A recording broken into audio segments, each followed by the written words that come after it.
Jadi selingkuh ini jangan dianggap remeh, karena bisa menyebabkan kematian. Selingkuh ini juga menjadi salah satu penyebab kenakalan remaja.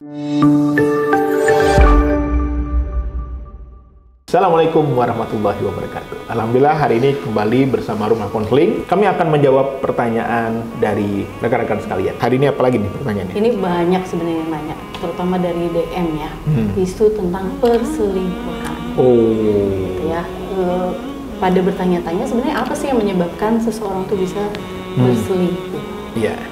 Jadi memang banyak faktor sih kalau dari beberapa kasus ya. Kita lihat intinya memang adalah soal self control, iman. Ini penting juga ini. Kadang-kadang orang kan nganggap wah ini kan dia udah baik, kami udah romantis, dia udah rajin sholat, ibadah, tapi belum pernah diuji. Jadi ujian keimanan ini penting karena sebenarnya ada faktor internal dan eksternal selingkuh ini. Ada namanya pull faktor dari luar, ada push faktor dari dalam. Push faktor misalnya adalah ketidaknyamanan. Ini mungkin sering terjadi pasangan-pasangan yang sering berantem. Saya pernah ada kasus suami yang selingkuh itu ternyata salah satunya adalah si istrinya ngambek 2 tahun nggak mau tidur bareng, pisah ranjang.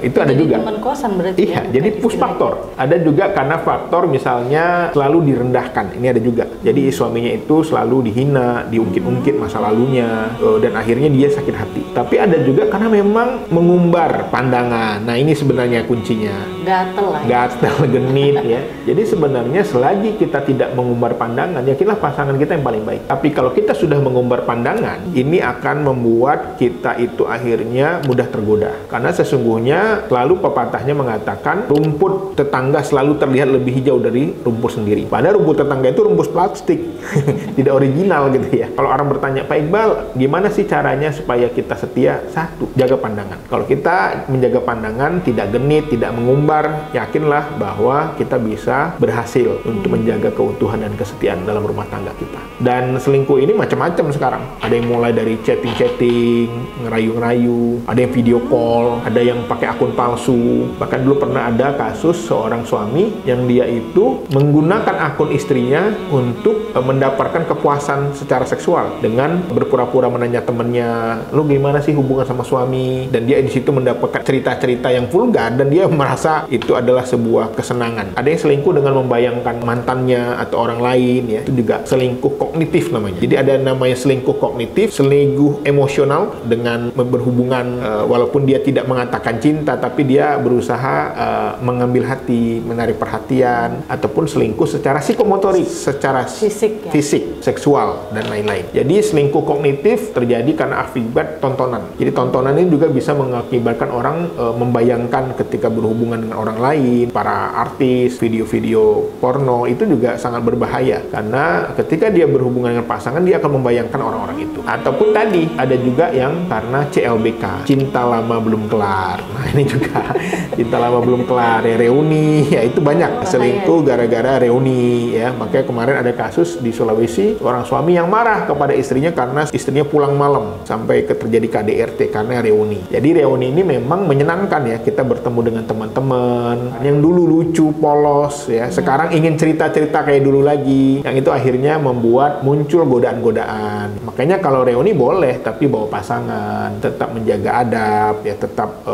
tidak terlalu kekanak-kanakan kembali seperti masa muda dulu. Karena sesungguhnya teman-teman yang sudah kita tinggalkan puluhan tahun belum tentu seperti sepolos yang dulu gitu. Bisa jadi mereka berbagai macam kelakuan dan profesinya. Jadi ini penting bagaimana selingkuh ini ada faktor pendorong dan penariknya. Jadi faktor reuni itu faktor penarik ya. Penarik itu godaan, tontonan ya, pergaulan. Banyak juga orang yang baik, soleh-solehah pasangan ini, tapi di kantornya bosnya sering ngajak ke karaoke, ngajak ke klub malam. Lama-lama dia cuman di lobi doang di depan, lama-lama dia masuk ke dalam, lama-lama dia nyanyi, lama-lama dia akhirnya terjerumus. Jadi menurut saya dua faktor utama, tapi ada satu faktor yang di tengah, yaitu namanya faktor mediator, yaitu keimanan. Kalau dia imannya baik, kemudian agamanya baik, pemahamannya, ibadahnya baik, dan kontrol dirinya baik, sekuat apapun godaan yang datang, ujian, maka dia akan bertahan. Jadi pasangan harus membuat kenyamanan supaya tidak terjadi faktor pendorong, lingkungan juga juga harus dijaga. Jangan sampai kita bergaul dengan orang-orang yang merusak perilaku kita, dan keimanan kita harus ditingkatkan. Soalnya banyak nih yang marah nih, para kalangan ibu-ibu yang selalu saja merasa kok tiap kali terjadi perselingkuhan yang disalahkan itu istrinya, yang kurang servisnya lah, yang kurang merawat diri lah. Iya. Gitu. Itu gimana? Ya sebenarnya ini fenomena bahwa selingkuh itu selalu distereotipkan hanya pada laki-laki. Padahal beberapa pengalaman kakak di email dan menangani kasus klien itu banyak juga selingkuh yang dilakukan perempuan. Tetapi para suami ini tidak menulisnya di Facebook dan di IG. Nggak di-share. Mereka menahan emosi karena takut akan berdampak kepada psikologis anaknya.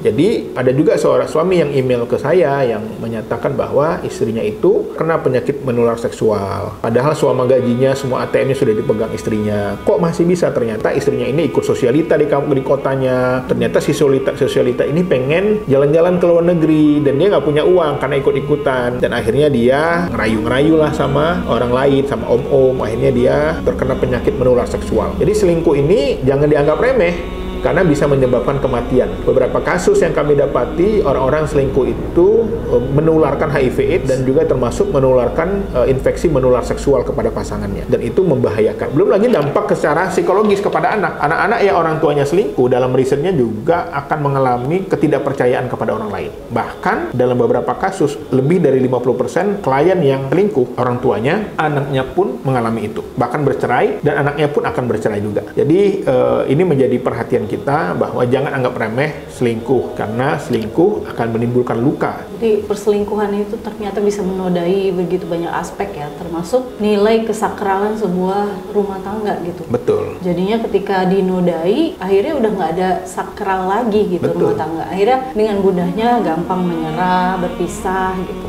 Jadi waspadalah, jangan sampai terjadi perselingkuhan di dalam rumah tangga kita. Nah sekarang gimana caranya supaya rumah tangga itu tidak terjadi perselingkuhan, tetap setia? Ya, jadi yang pertama adalah doa. Ini penting. Banyak orang menetapkan doa ini di akhir, bahwa dalam setiap ibadah kita, sholat kita senantiasa berdoa dengan pasangan. Maka disitulah pentingnya berjamaah dengan pasangan, dengan keluarga, supaya ada bonding, kedekatan. Jadi kalau kita dekat tuh enak ngingetinnya. Tapi kalau jauh itu akan tersinggung. Makanya dalam beberapa riset, konflik itu terjadi karena harga diri tadi. Karena banyak laki-laki itu, para suami yang dia walaupun salah, dia nggak mau dibilang salah karena dia merasa saya kan pemimpin. Jadi yang terpenting adalah bonding, kedekatan, komunikasi yang terbuka. Jadi kalau dia tidak berkenan dengan perilaku pasangannya, dia nggak selingkuh, dia akan sampaikan sehingga pasangannya memperbaiki. Dan ini penting, nilai-nilai tentang kehangatan, ya, termasuk kebutuhan-kebutuhan dasar harus terpenuhi. Banyak para suami misalnya beranggapan saya kan udah ngasih uang, saya kan udah ngasih rumah yang mewah, mobil mewah.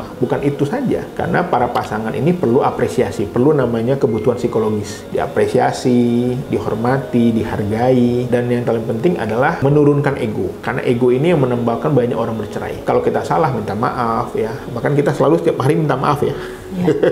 Kami setiap hari berpelukan sambil minta maaf, siapa tahu menyinggung perasaan, dan alhamdulillah lega dan lain-lain. Dan selingkuh ini juga menjadi salah satu penyebab kenakalan remaja. Anak-anak yang tahu ayahnya selingkuh, mereka akan tidak respect lagi, karena tidak ada lagi orang-orang yang jadi panutan di dalam rumah itu. Ya, jadi kekecewaan pada diri anak itu jadinya memendam dan Betul. jadi dendam gitu pada orang tuanya. Sehingga hubungan antara orang tua dan anak juga jadinya rusak, hancurlah rumah tangga itu. Jadi tetaplah menjaga komunikasi, dan harus ada keterus-terangan, assertiveness dari pasangan. Mana yang tidak berkenan, mana yang harus diperbaiki. Karena sesungguhnya dalam pernikahan itu banyak orang itu berkonflik karena ingin merubah pasangannya, dan berubah itu sulit. Untuk itu harus sama-sama berubahnya, untuk bertemu di tengah, untuk mencari jalan yang terbaik. Demikian ulasan dari kami, semoga bermanfaat. Assalamualaikum warahmatullahi wabarakatuh. Mari kita sukseskan program Indonesia Bahagia.